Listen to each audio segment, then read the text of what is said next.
Desa Domas ada tanaman liar yang ternyata bisa dimanfaatkan. Dan nyarinya harus di tempat seperti ini nih.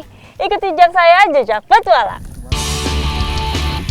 Satu aktivitas lagi yang berperan menjadi mata pencaharian sebagian warga Desa Domas Serang.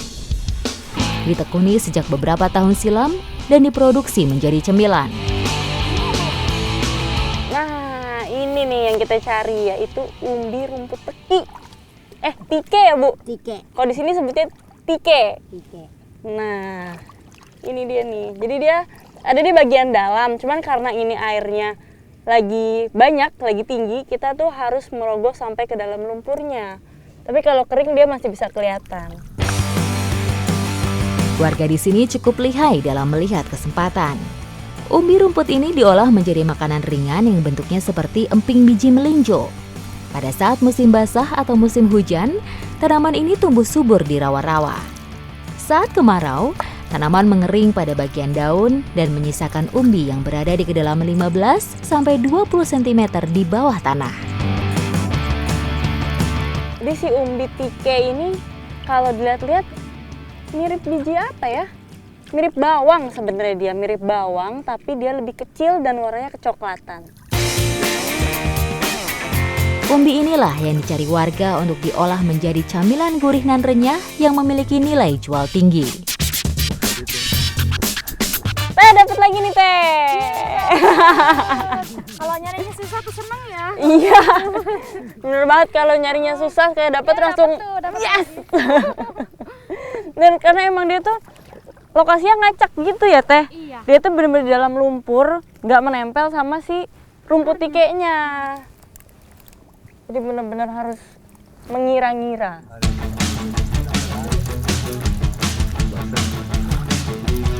Umbi tike ini biasa dimanfaatkan sebagai makanan loh. Saya penasaran banget nih gimana cara bikinnya, apalagi sama rasanya. Ikuti jejak saya, jejak petualang.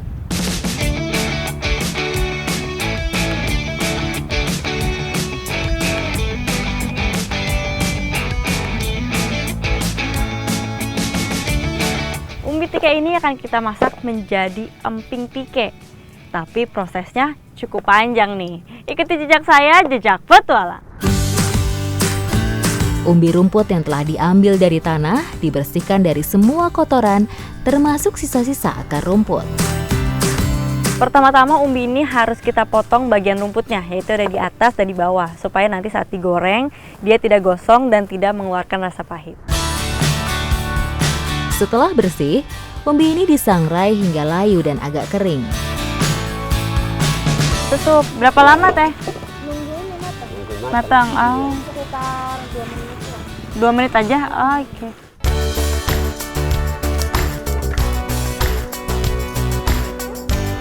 Jadi kita ini mensangrainya juga nggak bisa langsung banyak, harus sedikit demi sedikit supaya matangnya merata. Proses selanjutnya, umbi itu ditumbuk atau dipipihkan hingga tipis lebar mirip emping. Proses ini masih menggunakan alat sederhana. Jadi kalau udah matang, akan lebih mudah untuk diratakan. Lebih pipih gitu ya. Iya. Dan warnanya akan lebih kekuningan.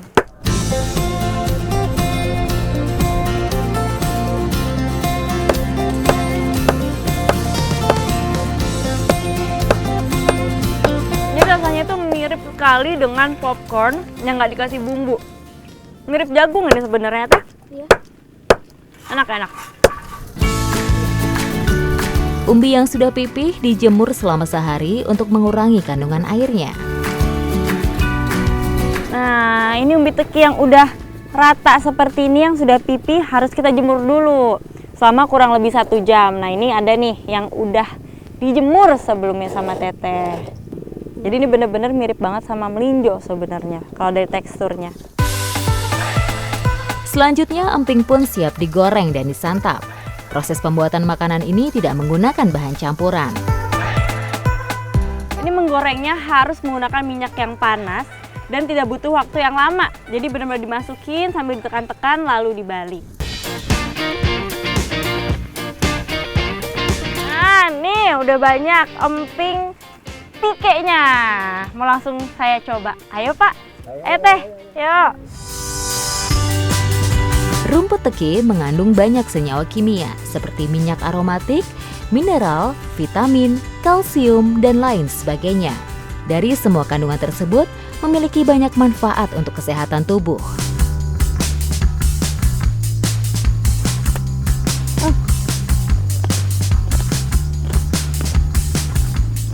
Terus kalau digoreng, rasanya malah lebih mirip sama keripik kentang. Jadi lucu ya teh. Kalau tadi sebelum dipipihkan mirip jagung, yang ini rasanya mirip keripik kentang. Enak ya teh? Iya, gurih gimana? Wah, bapak, ibu, sama teteh ini kreatif sekali ya. Dari tanaman liar nggak disangka-sangka bisa menjadi cemilan yang begitu lezat. Ikuti jejak saya, jejak petualang.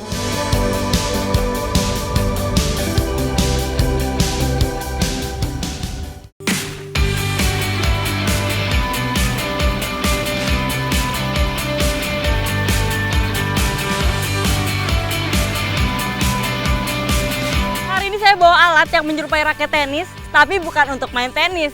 Saya mau ikut serta salah satu kegiatan yang suka dilakukan sebagian masyarakat Ujung Jaya. Kegiatan berburu ini berlangsung sejak masuknya musim penghujan dan berakhir di musim kemarau. Dilakukan perseorangan maupun berkelompok.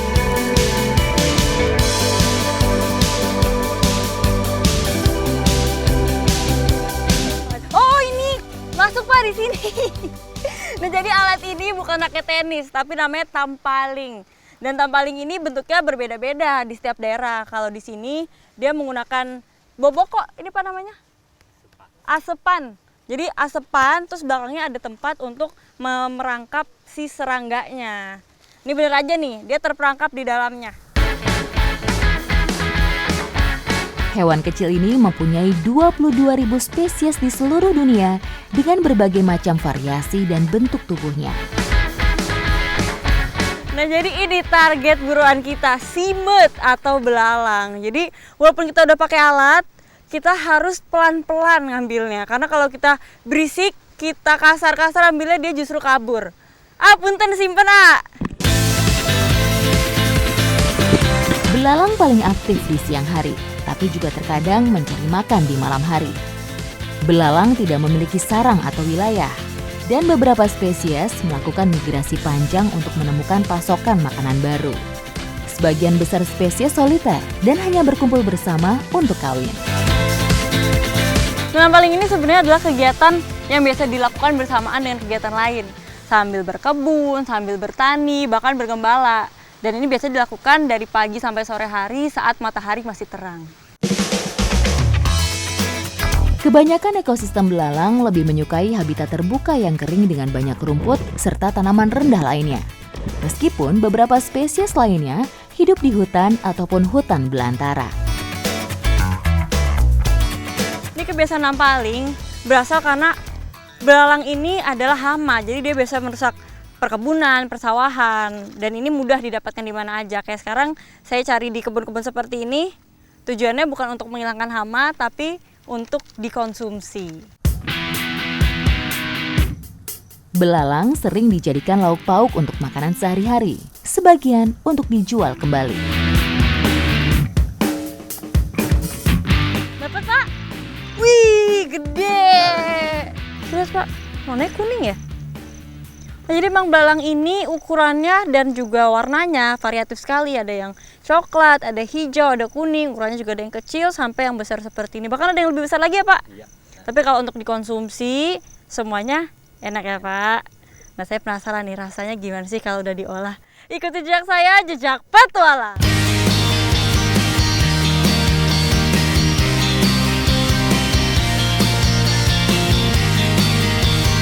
Kalau simet atau belalang biasanya digoreng kering, hari ini saya mau bikin simet tumis lada atau belalang tumis pedas. Ikuti jejak saya, jejak petualang.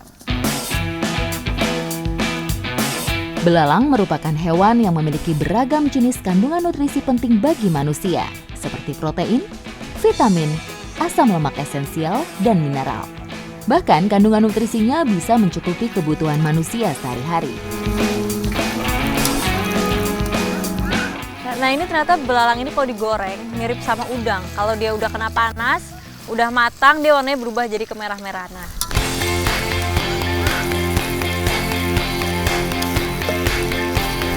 Selain praktis, tumis semut menghasilkan rasa lezat dan gizinya tidak akan hilang karena proses memasaknya sebentar, yaitu 5 hingga 10 menit saja.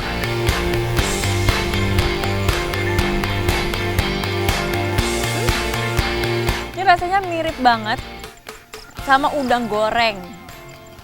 Dan dia walaupun bumbunya banyak, minyaknya juga banyak, ternyata tetap crunchy, tetap kriuk-kriuk.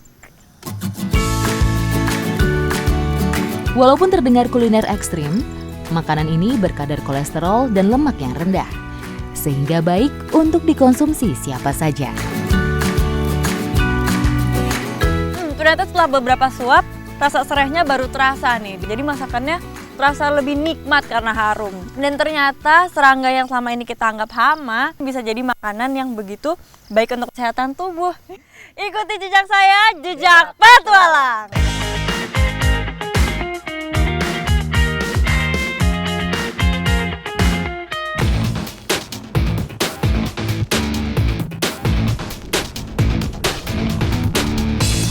Tambak bandeng menjadi ciri khas sekaligus potensi ekonomi masyarakat di kawasan Sawah Luhur, Kota Serang.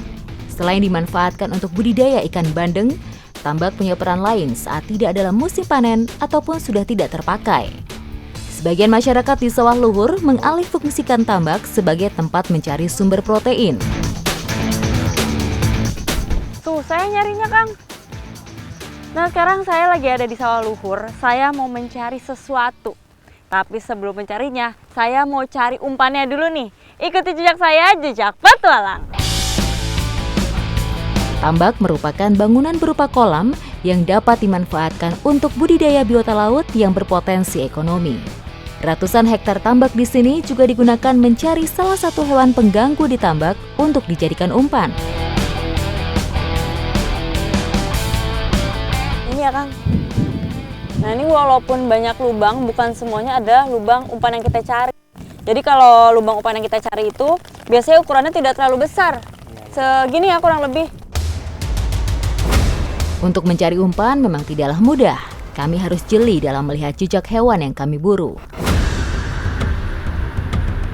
Penantian kami terbayar ketika umpan buruan kami terlihat di depan mata. Kami harus hati-hati dan menangkapnya dengan segera. Wah, itu ada ularnya. Wah! Ini apa, Kang? Namanya ular apa, Kang? Ular air ini. Ular air. Jadi ular air inilah yang bakal kita jadikan umpan. Ular dapat ditemukan hampir di seluruh bagian bumi kecuali di daerah kutub, Ireland, dan New Zealand. Dapat hidup pada habitat darat, pepohonan, dalam tanah, perairan, darat maupun laut. Ular air termasuk dalam golongan kendala produksi karena sangat merugikan petani tambak. Seperti merusak konstruksi tambak, efisiensi pemberian pakan jadi berkurang dan dapat mengurangi produksi. Nah, ini sebenarnya dengan adanya ular air ini adalah salah satu penanda bahwa ekosistem di sini masih bagus.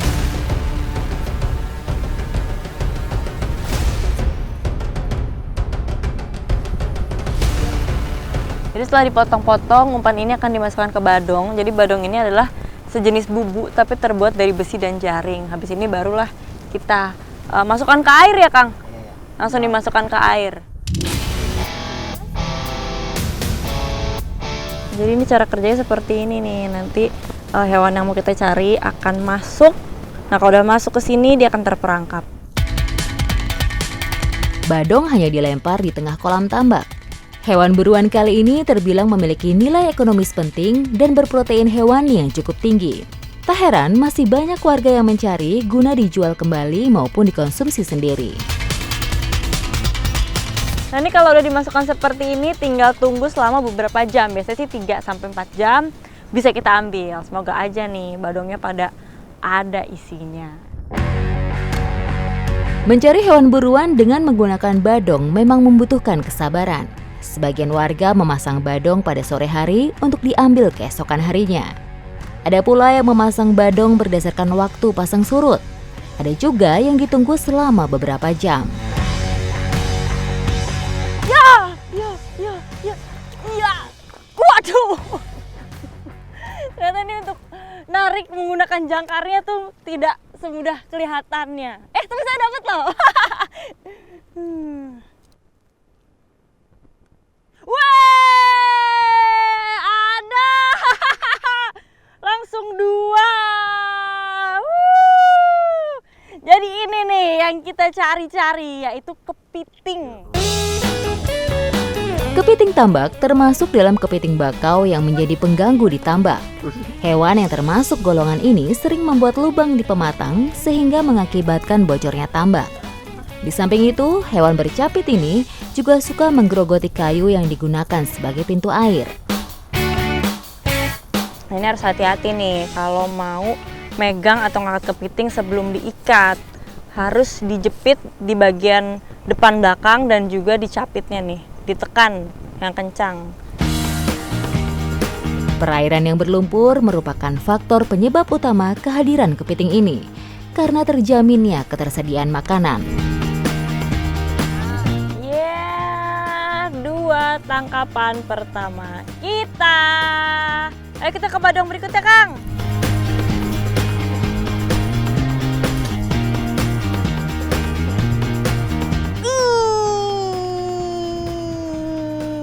Ada lagi. Tapi ini cuma 1 dan nggak terlalu besar, tapi nggak apa-apa.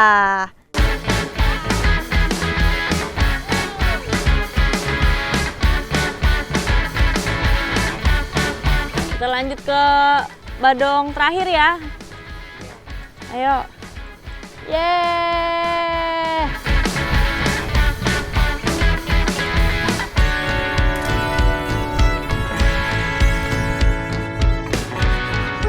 Wih. Dapat lagi langsung 2. Mantap. Wow, yang ini gede lagi nih. Wah, berarti kita dapat berapa tadi?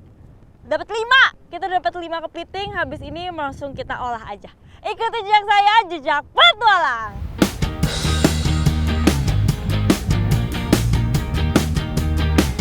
Kepiting-kepiting ini akan kita masak dengan masakan favorit, yaitu pindang bacok.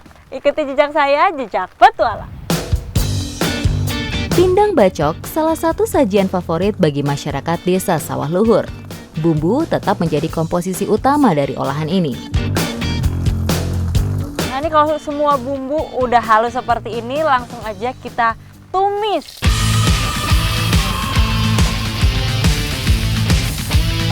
Supaya lebih mantap lagi rasanya, kita masukkan asam jawa. Pindang di sini sebenarnya tidak hanya untuk menu kepiting, melainkan ikan bandeng. Rasanya yang terbilang enak membuat saya tak sabar untuk mencicipinya. Begitu ditumis, aromanya langsung sedap sekali. Penyebutan bacok mengartikan proses pembelahan kepitingnya seperti dibacok atau dibelah menjadi 2.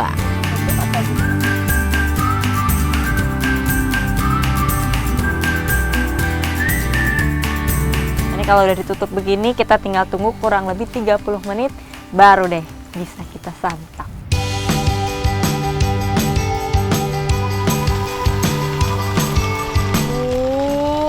Ini kelihatannya menggoda sekali. Kang, angkat Kang.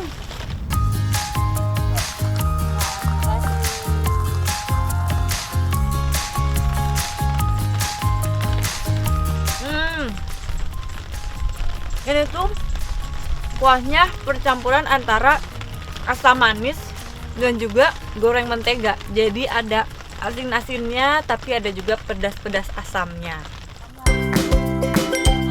Kepiting kaya akan lemak menyehatkan dalam bentuk omega 3, yaitu zat yang tidak diproduksi oleh tubuh.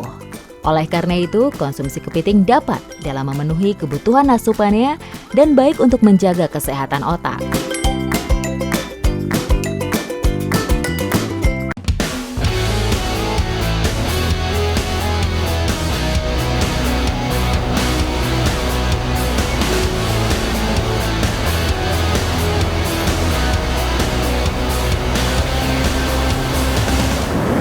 Pantai Sindangkerta merupakan salah satu area konservasi penyu hijau yang sudah hampir punah. Dan salah satu kegiatan konservasinya adalah pelepasliaran. Ikuti jejak saya, jejak petualang. Sebagai salah satu keanekaragaman hayati, penyu merupakan salah satu fauna yang dilindungi karena populasinya yang terancam punah. Di Indonesia, terdapat 6 dari 7 jenis penyu yang ada di dunia. Salah satu indikator kelayakan pelepasliaran penyu adalah melihat apakah dia udah bisa survive jika ada predator.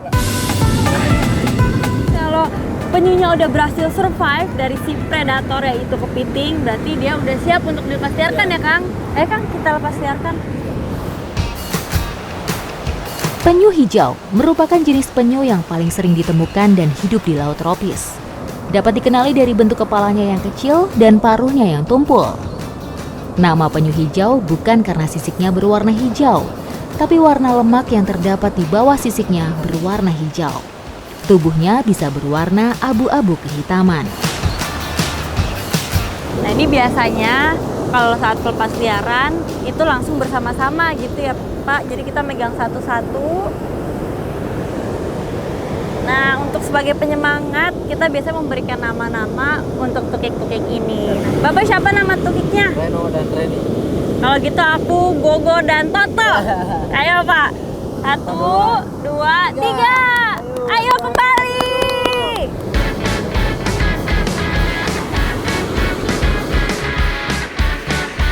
Semoga mereka bisa hidup, bisa survive di laut sana. Dan itulah pentingnya kita menjaga alam kita, menjaga lingkungannya, dan juga apalagi jangan sampai memburu liar si penyu hijau ini. Karena penyu ini sudah dilindungi. Ikuti jejak saya, jejak petualang.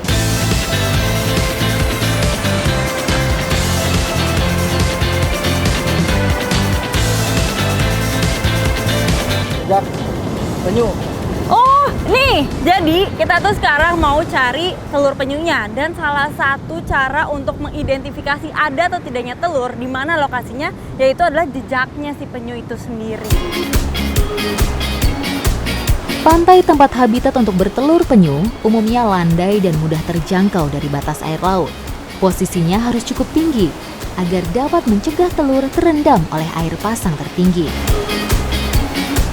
Nah, jadi ini tandanya tempat telur adalah dia ada cekungannya. Dan emang biasanya penyu sukanya di tempat pasir yang lembut, yang gembur, dan juga ada kemiringannya. Sehingga dianggap pasir ini, lokasi ini lebih aman.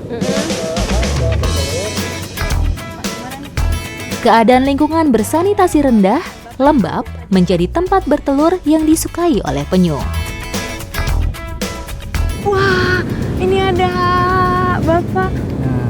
Banyak. Pak mau Pak? Ya, boleh. Mau pegang? Nah, jadi ini nih. Ini dia telur penyunya. Emang bentuknya itu tidak seperti telur pada umumnya yang lonjong. Dia bentuknya bulat seperti bola pingpong. Dan cangkangnya ini sangat rentan. Jadi benar-benar tipis. Harus hati-hati banget megangnya. Ini banyak sekali loh telurnya masih di dalam. Jadi emang sekali bertelur biasanya penyu bisa sampai 120 butir. Ya rata-rata, kadang lebih. Kadang lebih. Wah. Telur penyu diambil dari sarang alaminya yang rentan terhadap air pasang, lalu dipindah ke sarang semi alami.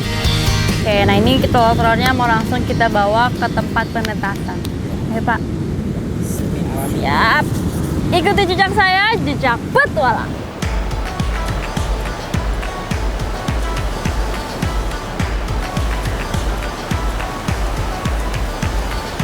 Nah ini udah disiapkan ternyata lubangnya dan pastinya dibuat semirip mungkin dengan habitat aslinya, yaitu di kedalaman sekitar 60 cm. Penanganan telur dilakukan secara hati-hati, sama ketika pengambilan telur dari sarang alami ke sarang semi alami. Ini kita tunggu berapa saat? Nah jadi yang bagus itu emang di suhu sekitar 29 derajat Celcius, dan ini ternyata berpengaruh sama jenis kelamin penyu yang akan menetas nanti. Kalau suhunya di bawah 29 derajat Celcius, kemungkinan besar akan menjadi jantan. Kalau di atas 29 derajat Celcius, kemungkinan besar menjadi betina.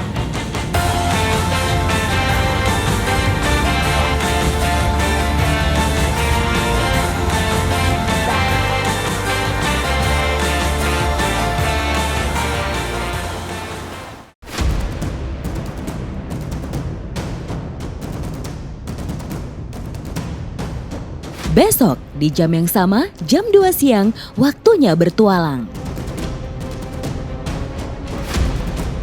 Selama saya melakukan liputan di Jejak Petualang, banyak banget sih yang diliput. Ya salah satunya ya Extreme Sport.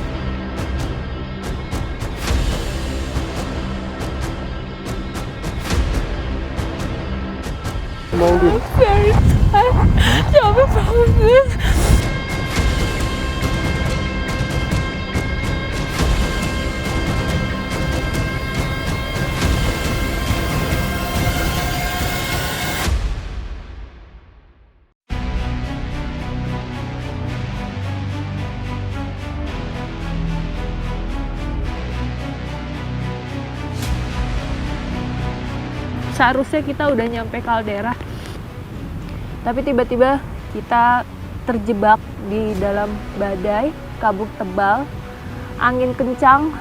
Kita nggak mungkin bisa nerusin, nggak apa-apa.